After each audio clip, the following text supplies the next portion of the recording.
Welcome back. So, Sunday project. Today we're going to do one of my favorite kinds of projects. And by the way, if you like this, let me know, because I can do this stuff all day long.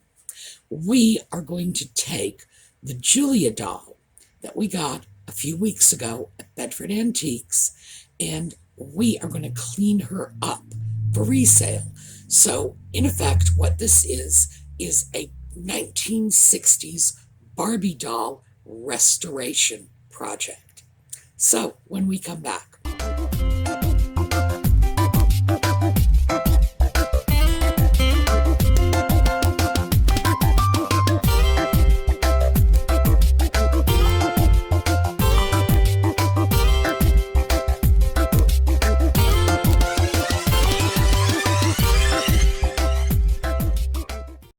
Well, if you don't happen to remember the purchase of the Julia doll, I did video it, and I've pulled that out of a previous video. It's only about 3 minutes long. I'm going to show that to you so you have a good idea of what the doll looked like. And of course, I went into some of the things you want to look at when you're buying these old dolls. So that's where we're going to start. Let's take a quick look at the purchase of the Julia doll. Well, I'm running short of time, but because I have an opportunity to do this, I am going to drop everything else and deal with this. So let's see, let's go over here. And we are now sort of borrowing another seller's booth. This is a Mattel Julia doll from the Barbie line, late 60s. Now, $24, how do you evaluate a doll like this? Julia is a doll with eyelashes, so you want to look at the doll usually from the top down to make sure those eyelashes are all there. Next up, this is a bend leg doll, so you want to click. I'm going to be quiet. We got 3 clicks, as I'm sure you heard. The first one was very solid. You want 3 clicks and you want it to hold. So next one, 1, 2, 3. The third hold on this one is not as strong, but still 3 clicks and holds. You take a look at the fingers, and on the bend leg dolls, always take a look at the ankles and the toes, because kids tended to chew them. And it looks like somebody put some sort of glue on the bottom of this doll's feet. Not sure what that's all about. Sometimes the bottoms of the feet get damaged. I would say for $24, I'd be willing to take a chance on this doll. And simply remove whatever that glue mess was. Now, let's look at her nose, and we're not seeing any nose nips.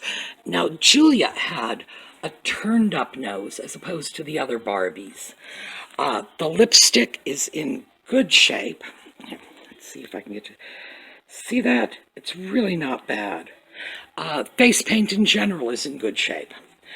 Yes, that is the color her hair is supposed to be. It started out dark, but over time it went to this unusual red color. Diane Carroll, that was the actress who played Julia on television, which is where this doll originated. She had dark hair, so the fact is the hair is scruffy. But fixing doll hair is easy, and we may do a video about that. This is Julia's original uniform. So, yeah, $24, she's going to come home with me. Now, Julia was a doll from the Mattel Barbie line from the late 1960s. She was a twist and turn doll, so she pivoted at her waist, and she had bend legs, so the legs bend and click. And I go in the video, I go into how that was done and what to look for, obviously, when you are buying one of these dolls. But The important thing is what we're going to see about repairing and restoring a Julia doll. And in our case, the repairs are very small. The restoration is mostly cleaning. These are things you can apply to any Mattel doll from this period, including how to deal with the hair, how to deal with the clothing. It's fine for Mattel dolls. Do not apply these techniques to any other doll unless you are sure they'll work. For example, there are some dolls that you just don't do a boil perm on because they didn't use the same kind of saran for the hair. There are other dolls that they have to be cleaned more carefully because the vinyl was more fragile. So, Barbie only, and this is for the whole Barbie line. Barbie, Ken, Midge, Stacy, Chitty Chitty Bang Bang. They seriously had all kinds of dolls out there. This will work for all of them. And if you get a doll, if you buy one on eBay, you're a doll collector, whatever, and your doll is a little less than perfect, you can do this and spruce your dolls up.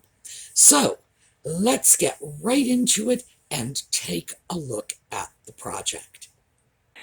Well, today we are going to work on our Julia doll. Now, I've set this up on the ironing board, not because we're ironing anything, but because it gives me a place that's padded, not likely to do any damage. So, what we've got here is Julia, her dress, a bowl of water, it's lukewarm water, my scissors, OxiClean, and a spare towel. So, the first thing we're going to do is examine the dress. Now, the dress is filthy, it's not hard to see that, but also, I don't know if you can tell, there are a lot of little stray threads poking around here. It's really quite messy. So the first thing we're going to do is very carefully trim away the stray threads. Always make sure they are stray threads and that they're not holding something onto the dress.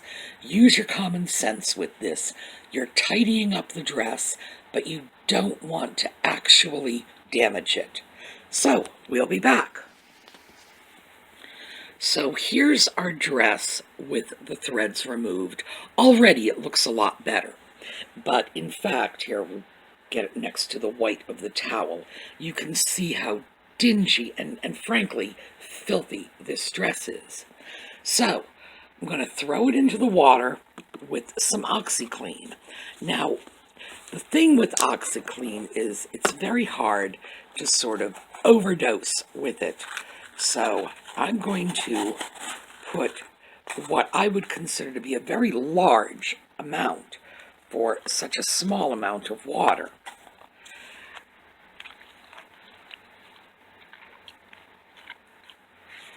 But of course, the dress is exceptionally dirty. So, I'm just going to pop it in. Now, please notice I'm not stretching it or squishing it or wringing it, nothing like that. Just popping it in and poking it gently into the water. Now, a lot of collectors don't like the idea of washing Barbie clothes. In general, they're afraid the clothes are going to lose all of their original starchiness, stiffness. The sizing will be out of it, and it just won't hang the way it did when it was new. Now, I'm not so worried on a piece like this, which is so dirty that it's actually a liability. And the few collectors who would be offended by the idea of washing the dress are probably not going to be interested in this particular doll. Those are usually collectors who are interested in much more expensive and valuable dolls. But this we're just going to kind of hope for the best here. When this is done, and I will come back and show you how we do it. This is not going to get wrung out. In other words, I'm not going to squeeze the water out of this. What will happen is it will get rinsed and then pressed in between. Remember that extra towel I've got over here? There it is. It's just going to get pressed in between the towel and dried like that. It will take a longer time to dry it. Frankly, if I threw it in the clothes dryer, it would be a lot faster. But it will ensure that the dress will be in its original shape. What I want to do is just get rid of the filth. And the brown staining suggests to me that it might have been in a smoking household. I couldn't smell smoke on the dress, which really doesn't mean anything. I'm not especially sensitive to odors, but I couldn't smell smoke on it. But that sort of staining looks like nicotine. And in the mid-century, half the households in America were smoking households. So whenever you see brown haze on something from the 50s or 60s, you know, there's a good chance it is nicotine staining. All right, we're going to let this go, and then we're going to come back, and we're going to work on Julia herself. Okay, let's check in on Julia's dress. It's been soaking about 15 minutes, and as you can see, it's actually improving quite a lot. I'm going to leave it in a while longer, but I'm pleased with that. That's not bad. Now let's take a look at Julia herself. First of all, there is surface dirt on the doll, and we're going to have to deal with that. Now, it's going to be rather difficult to tell the difference between the doll clean and the doll dirty because of the brown color and the dirt is blending in. So ordinarily, with a lighter colored doll, the dirt will show up a lot more easily. Consequently, it will be a lot easier to see the before-after look. In this case, I'm just going to have the satisfaction of knowing that, you know, the doll could be handed to a child and the child could put the doll in its mouth and nobody's going to die of weird diseases. Let me start off with, let's bend you up, Julia. All right, notice Julia has eyelashes, and what I want you to see is we're looking down from the top of the head. Now, Julia's eyelashes are good. They're long and they're not even one eye to another. That's not unusual, but they are good.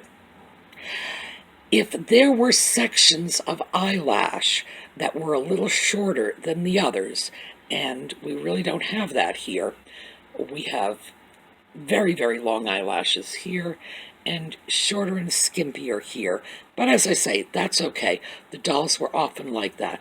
But if we had, for example, a little clump of eyelash that just was short, we could very carefully take a pair of tweezers and sort of tease them out a little until they matched up with the rest of the lashes. We don't have to do that with this doll, but it is a problem. With other dolls, it's something you should be aware of. Also, these dolls' eyelashes can be rerouted. All you have to do is take some black saran doll hair, and you can get that. I get mine on eBay if I need it, but frankly, the package is so big that one package will last you and 6 other people their entire lifetime. You get the saran and you simply string it through with a needle. I do the hand stringing method. I'll string it through with the needle, bring it through. I take the doll's head off first, of course. Bring it through, tie it in a knot, pull it back out, and then cut it to size. So that is not a complex process, but we don't need to do it with this doll because we got pretty lucky. But that's one of the first things you want to check. Now, with this doll, see, now I shouldn't have made her bend.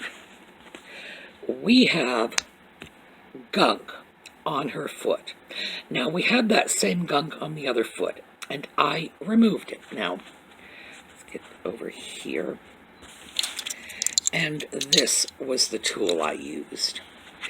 This is some sort of plasticky stuff, and I can just sort of grab the end of it and peel it off. I believe it is dried Elmer's school glue. I can't say for sure, but I do believe that to be the case. And maybe somebody simply glued her shoes on her feet at one time. I was worried that it might have been indicative of a bigger problem. Because, see, these legs, the way these legs bend, is because there is a little skeletal frame on the inside. There's a plastic thigh bone and a plastic shin bone, and they have a joint at the knee. And they are surrounded in this soft latex. So what you have, see, this that you can see poking out, this sort of lighter beigey colored stuff, that is the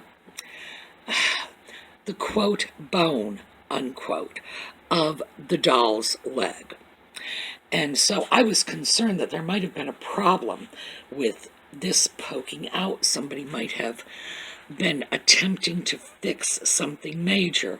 No, at this point, I think it was just a kid gluing the shoes on the doll.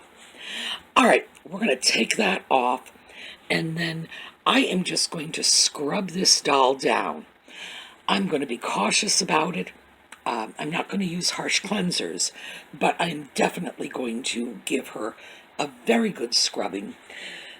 Whenever you're dealing with dolls and you want to clean them, just remember that a doll is by its very nature an attractive nuisance to a child. Children will pick up dolls. That is to be expected. So when you're cleaning the doll, just remember it could literally end up in the mouth of somebody's 3 or 4-year-old grandchild.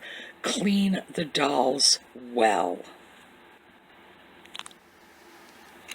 Well, this is what that plastic mess looked like once I got it off. It's very flexible. Like I say, it's probably glue. Here is the good news. Julia's little feet are perfect. These are just great little doll feet. So, who knows, maybe having that glue mess on them did them some good by protecting them from damage over the years. Okay, well, Julia is now clean. And I'm glad I put the extra effort into scrubbing her because the water did come out pretty dirty. I washed her hair while I was washing the rest of her. I used plain dishwashing liquid. I prefer Dawn, but anything you want to use. I scrubbed the doll's body with a nail brush, which is stiff enough to get rid of most bits of dirt, but not so stiff it'll damage the doll. And I did her hair just with Dawn and a couple of rinsings. Now we're going to condition her hair, and this is what we're using. This is a store brand fabric conditioner. Remember, this is not real hair. This is saran fibers pretending to be hair. So if you want to clean this scruffy mess up, it's going to be things that are manufactured for synthetic fibers, like fabric softener. Also, this is an old steel dog comb. Audie the cat loves it. You run something like this down his spine, and as far as he's concerned, he's getting back scratch. A comb like this is really good for doll hair, because doll hair can be an absolute mess. So, this is what I use for doll hair and the cat when I'm feeling generous. I am going to take her head and soak her in fabric softener for a while. Now, ordinarily, if I were doing this, not making a video out of it, I would simply pop her little head off her little neck and throw the head into a cap full of fabric softener. But taking a head off a doll can be dangerous. I know how to do it, and I can do it safely. But I'm reluctant to teach other people how to do it because I will do it safely. I can't guarantee somebody else will, and I don't want to be responsible for anybody doing irreparable damage to a valuable doll. So that's why I'm going to keep that one to myself. But it can be done. It can be done very, very, very easily. It's just that you have to do it in a certain way, and if you don't, you're begging for problems. So I am going to just stick the head into the cap. Well, I'm going to leave it on the doll, and we'll come back and take a look at what that looks like. Okay, here's the doll, and I have her stretched out on top of the bowl that's holding her dress. Oh, and her little undies, I threw them in too. And this is her head full of fabric softener, which fortunately is very gloopy, so it's going to stay in place. Now I'm going to let that sit there for about 20 minutes, let it all get worked in. And then I'm going to show you how we deal with the hair, because in her case, it's going to be a real challenge, but I do have a trick for you.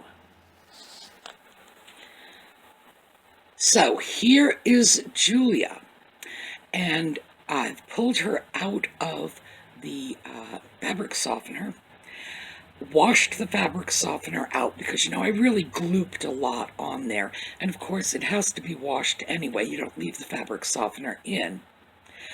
But her hair now is much more pliable, less sort of scruffy. Hard to tell. It's still wet and sticking straight up. Next thing I'm going to do is comb it out with the steel comb, and I will get back to you when that's done. All right, here's Julia with her hair combed. I know it doesn't look it, but I'm not combing to style.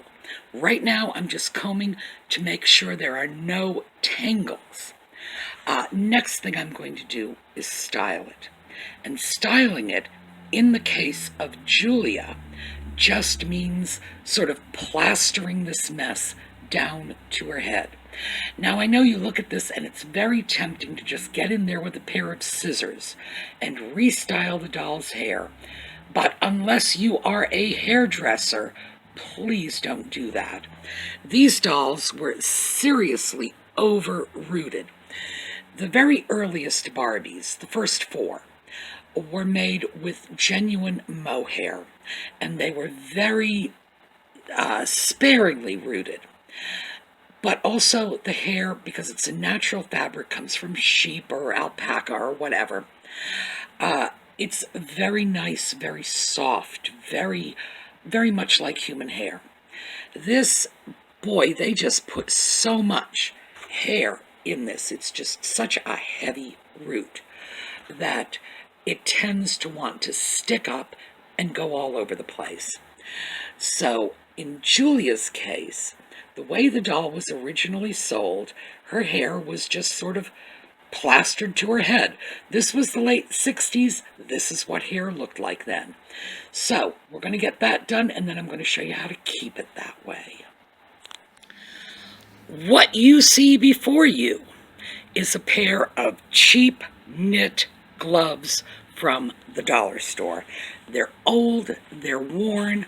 I've had these for a long time and recently replaced them. What I'm going to do with this is I am going to cut off the finger and thumb tips. We're going to use a thumb for this, so my scissors are right here. I'm going to cut one of these off and stick it on Julia's head. I will be back. So what we have here is we have Julia with her hair about as straight and flat as it's willing to go on its own. And here is what's going to be my little beanie for Julia. Now I need two hands to do this, but what I'm going to do is hold the hair down and just pull the cap over her entire head, and it's going to hold the hair in place, and that's for the next step. So we'll be back. So let's take a look at what we have here. We have Julia with her head in a little mitten tip. I have a measuring cup full of boiling water, and this is a timer. So in Julia goes to the boiling water, and I'm starting the timer. We're going to leave her in there for 30 seconds. This is called a boil perm. The reason we can do this is saran hair, and it will respond to this. Now, the boiling water will not hurt the doll. It won't hurt the hair either, but it will hurt some kinds of doll hair. So don't do this unless you are absolutely certain the doll you are doing it to can take this. This is a Barbie doll. I know what I'm doing with these. If this was a doll I had never worked on before, there is no way I would be doing something like this. So what happens now is we let Julia dry out like this. I get rid of the water, turn off the timer, and then I'm going to deal with the dress. So here is our dress, all rinsed out, and all I did was rinse it. I ran it under water. I didn't squeeze it or wring it or anything like that. If I want to get water out of this dress, this is how I'm going to do it. Just like that. Because we're not going to iron the dress, and we want it to remain as much in its original shape as possible. So now all we have to do is wait a little for the drying of the dress and the doll. Well, here's Julia. Now you may have noticed that Julia's hair is not dry. It is, however, in the shape we want it to be in. The reason I pulled this out early is because I wanted to show you another technique, and that's this. This is simply a band of plastic sheeting. I pulled this off a package of typing paper, measured it to the size of Julia's head, and taped it together. And we can just stick this on Julia's head, which is not easy with one hand, but we'll see if it can be done. And yeah, actually I'm going to be able to do it with one hand, as you can see. And there you go. And that will hold her hair in place just as easily. And in fact, if I did this with clear plastic, I could simply leave it on the doll. A lot of dealers and collectors do that with their dolls from this era, in particular the American Girl Barbie dolls, because their hair, like Julia's, tends to be all over the place on its own. So, we have a doll who's going to dry, well, you saw what her hair was like. She's going to dry with a reasonable hairstyle. I may well replace this with a little bit of clear plastic and just leave the band over her. The dress will be in good shape. This, by the way, has the tag, Mattel Julia, right there. That's very important because that guarantees it is a genuine Mattel dress, which is hugely important with collectors. So, when Julia was originally sold, it was in this dress. There was another two-piece uniform, a skirt and a sort of tunic top. But this is the original outfit for this Julia.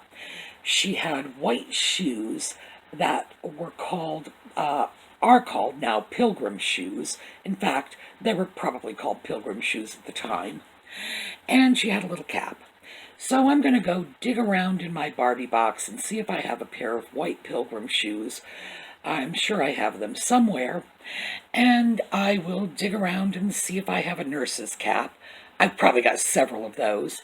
And that will put Julia right back in what would have been her original outfit, and she would be ready for sale. So, this is where we are. I'm sorry I couldn't show you a finished product.